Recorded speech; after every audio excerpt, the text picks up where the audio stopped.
My brother had just been appointed Secretary of Nevada Territory, an office of such majesty that it concentrated in itself the duties and dignities of Treasurer, Comptroller, Secretary of State, and acting Governor in the Governor's absence.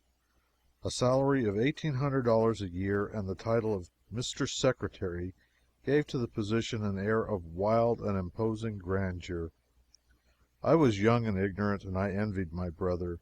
I coveted his distinction and his financial splendor, but particularly and especially the long, strange journey he was going to make and the curious new world he was going to explore.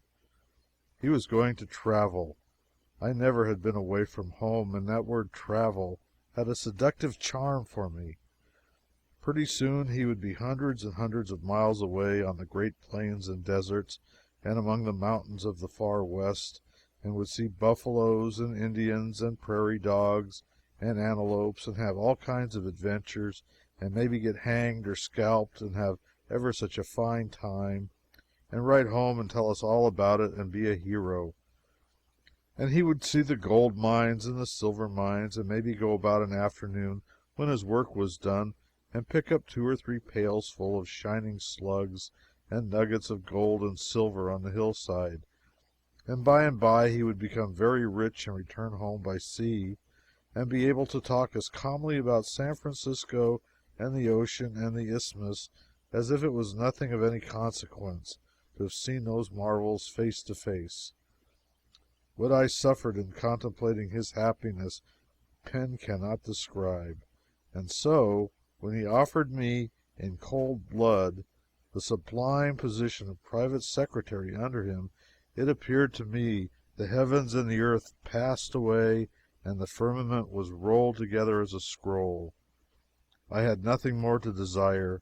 My contentment was complete. At the end of an hour or two I was ready for the journey. Not much packing up was necessary, because we were going in the overland stage from the Missouri frontier to Nevada, and passengers were only allowed a small quantity of baggage apiece. There was no Pacific Railroad in those fine times of 10 or 12 years ago, not a single rail of it. I only proposed to stay in Nevada 3 months. I had no thought of staying longer than that. I meant to see all I could that was new and strange, and then hurry home to business. I little thought that I would not see the end of that 3-month pleasure excursion for 6 or 7 uncommonly long years.